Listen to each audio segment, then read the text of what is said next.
Hey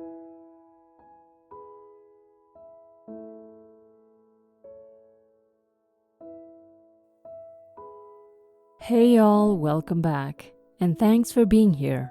Today we are reading some more Reddit stories from Am I the A-Hole subreddit. If you enjoy Redtastic content, consider subscribing, and let's begin. Am I the a-hole for not taking my fiance's kid to trick-or-treating and going to a Halloween party instead? I, female 29, am engaged to my fiance, 35 male. My fiance has a 7-year-old son from a previous relationship. His ex got pregnant on their first date due to a broken condom, and they tried to make it work for the sake of the baby. She eventually left him when their son was 2, and I met my fiance about a year later. His ex can be very difficult, and my fiance avoids any confrontation because he's terrified of losing time with the son. She constantly threatens to take him to court again and make him pay for it. It took years of court battles for him to even get 50-50 custody. Anyway, his ex doesn't like me to refer to him as stepson or son, only by his first name, was with us last night. He was supposed to go trick-or-treating with his dad. I had a Halloween fundraiser party for work that I had to attend, as I was the MC, so I couldn't just cancel last minute. My co-workers and I were also doing a group costume, Golden Girls. I'm tall, so I was Dorothy, so there was no way to back out.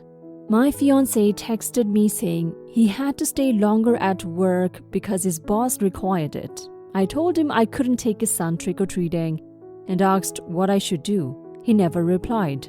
I then reached out to his ex explaining, I know it's not your time, but could you do us a huge favor and take him trick-or-treating? I really can't miss this work event. She said no, stating, it is his time, he should figure something out, and added that she had plans with her new boyfriend and his kids, 9 and 11 years old. Next, I texted my best friend, who has 3 kids around my fiancé's son's age, to see if she could help. Her kids have had play dates with him before when he was with us. She said it wouldn't be a problem, so she picked him up and I headed to the party.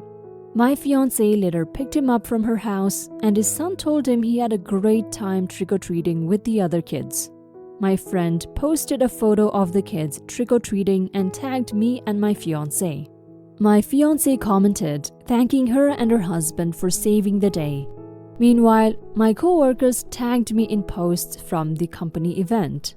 My fiancé's ex then lost it. She posted online accusing us of being selfish and caring more about work than spending time with his son, claiming that I prioritized partying and drinking over being there for him. She even stole one of my tagged photos, saying that if I cared more about partying than taking care of a child, I wasn't ready to be a stepmother or mother. All the comments on her post sided with her, saying I should have cancelled because it was just a party. My fiancé told me I did the right thing and that we should just ignore her. But was it a selfish move on my part? You're not the a-hole, OP.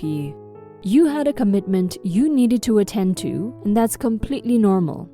The important thing is that you found someone to take care of the boy instead of leaving him alone, and in the end he still had a fantastic Halloween. You did great in my opinion. I think your boyfriend's baby mama is just looking for something to yell about and be angry over. The people who agree with her don't know the full story. They are only hearing things from her perspective. And we all know her perspective is already biased because she's only looking for someone to blame. Now for some comments. I would be commenting on the post. You told me I would never be his stepmother or any sort of parental figure to him. You can't change your mind now to try and make me look bad when you made clear he is not my responsibility and he is here to be with his dad only and not me. Let's once again make it clear this was a work event that was important for me to attend. It wasn't just a knees up. Sorry if abiding by your rules now somehow makes you mad. You gave me a whiplash. Not the a-hole. The mom isn't the problem, your fiancé is. He effed you over. He doesn't want you to have the title, but he sure wants you to have the responsibility.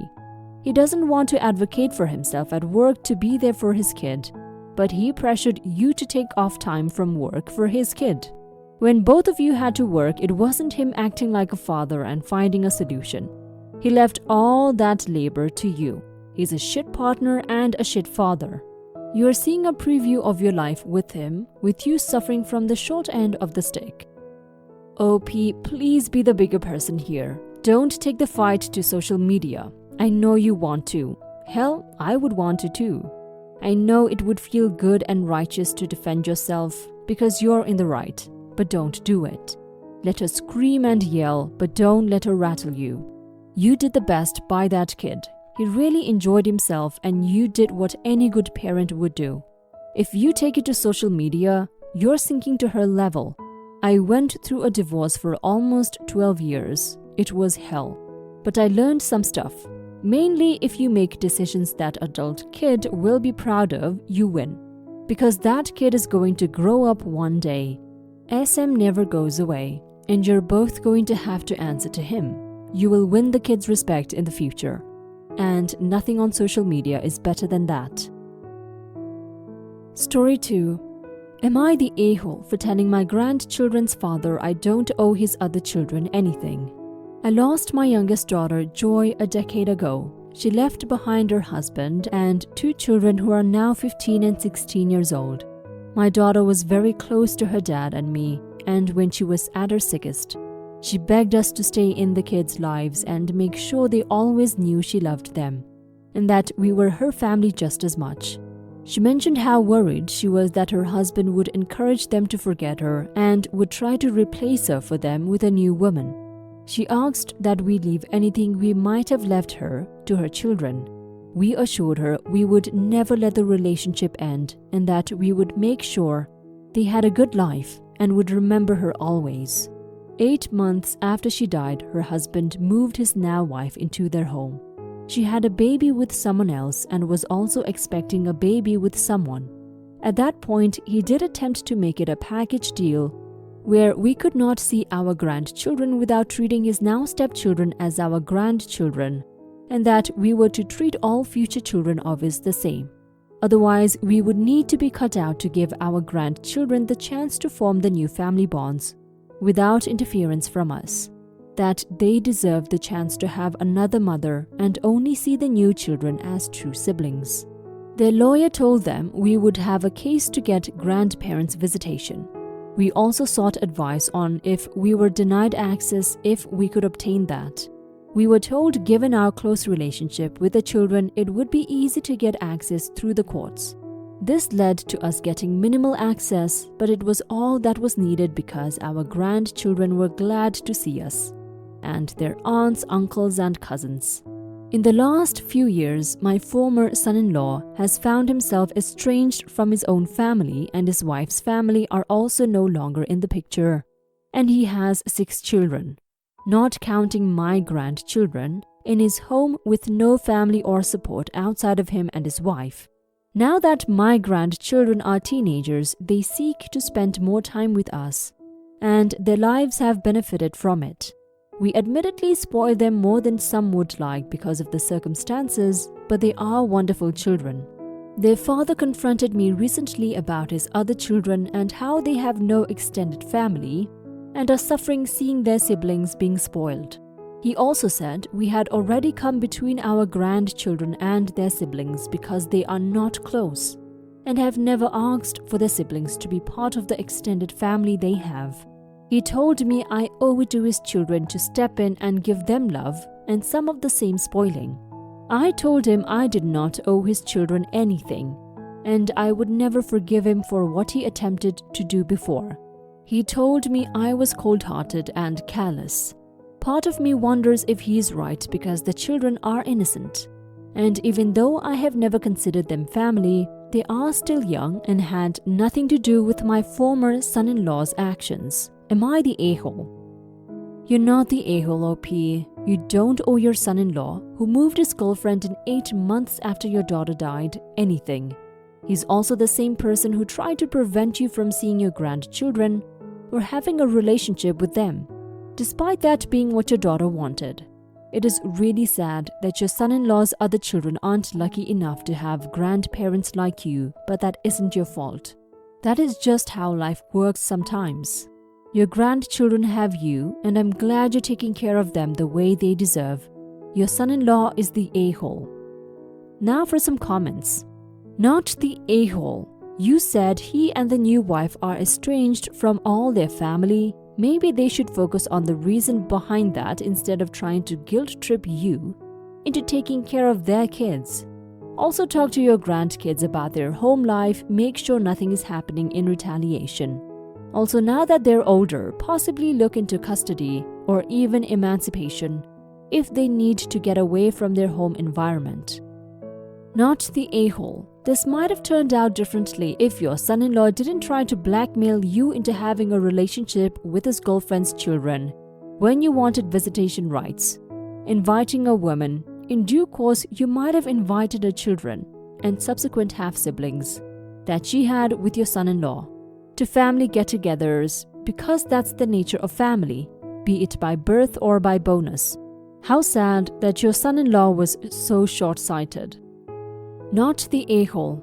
He could have handled things better in the beginning and given everyone a chance to be a big family, but instead used the power he incorrectly thought he had to try and set conditions to you being in your grandkids' lives. Now that they're older teenagers and he is losing more control of them and they will be presumably moving out in the next 3 to 5 years, he is panicking because he probably benefited from you spoiling your grandkids by having to buy them less stuff and not feed them, and whatever else while you had them. When they move out, he will get zero benefits moving forward, so he's trying to squeeze something out of you now. Story 3. Am I the a-hole for refusing to babysit my biological son because of a family emergency on his mother's side? It sounds like an asshole thing from the title, but let me just give a few extra details. He is my biological son, but I haven't been allowed in his life or am recognized as one. This happened after a pretty effed up night of getting high off my ass with my brother and his wife. Add in alcohol and we were all pretty effed up. Most of the night was a blur, but basically her and I slept together. With his permission, he was also there. But in the morning we realized how badly we all messed up and agreed it will never happen again. My brother and I became a little estranged for a while because it was too weird to be around each other. They later announced being pregnant, but I thought I was safe because she took Plan B in the morning after it happened, just in case. After he was born, I was getting doubts though and really wanted to know for sure he wasn't mine. My brother eventually agreed to a paternity test. And that said, I'm the father. I've been wanting to be in my son's life, but they won't let me. My family was on his side about it and told me to stop being selfish because on paper, this is his child, since they're married, and if I'm around, it's going to complicate their marriage even more. The whole time I tried to convince them, my parents would say I'm a horrible younger brother. He felt that way too when I'd ask if I could at least come over to maybe play with him for a little bit. So about 2 months ago, I gave up but kept my distance from them because it hurts too much. He's 10 months old, still haven't gotten to hold him. But now because his mother-in-law got into an accident, they want me to watch him for a few days. My brother is flying with her to go see her mom because he has to help out too. Our parents are right now in the UK for a couple months. They can't bring him because they're worried he might get sick if they take him to an airport. My brother says it's only 3 days. If there was anyone else that could watch him, then he would ask, but he really needs help. I told him no because he's fine with me being a sitter when it's at their convenience, but I'm not allowed to be a dad to my son. Then it might also hurt a lot more to actually spend time with him than have to give him back and not be allowed to see him anymore. We started arguing and we were yelling at each other. My brother told me to grow up and stop being petty about what happened, even more right now that there is an actual emergency and they need someone's help. I do feel bad because I get it's a serious issue happening with her mom, so they need to be there. At the same time, I'm still mad about what they did, so I don't know if that's just being petty or not. Am I the a-hole? Now for some comments. I was ready to say yes with the title, but ouch, not the a-hole. They can't deny you access to your son and then allow it when it suits them. Are you able to sue for visitation? At least get an agreement from them that you are allowed to be in his life after this emergency is over. It's sad that you probably would have had more contact with the baby as his uncle than you have had as his father. It's a messed up situation for sure. You three adults really screwed up. It's really unfortunate that everyone couldn't have come to an agreement. This poor child shouldn't have to suffer the consequences of his parents' mistakes. This is a tough one, but I'm going to say you're the a-hole for 2 reasons. Number 1.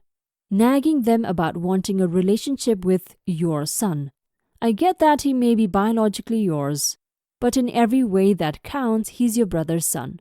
And I'm pretty sure if you had accepted that you were just an uncle, they wouldn't have tried so hard to keep you away. Number 2, you fought to be a part of this child's life, but as soon as you get an opportunity to, you throw up your hands and say F it. This would have been the perfect opportunity for you to start to build a relationship and to prove to your brother and sister-in-law that you could be trusted to be part of his life. This is going to sound heartless, but dude, leave them alone. You screwed your brother's wife and got her pregnant. Regardless of alcohol or your brother's consenting due to alcohol consumption, you did that. You are literally just that kid's sperm donor, mate. Your brother is the parent and the one raising the kid, and they just want to be left alone. If you really want a kid, just carry on in life. Go find a partner who shares your values and views and have kids with them, or just adopt. Don't ruin the stability this kid has right now because you're being selfish. This is about what's best for the child.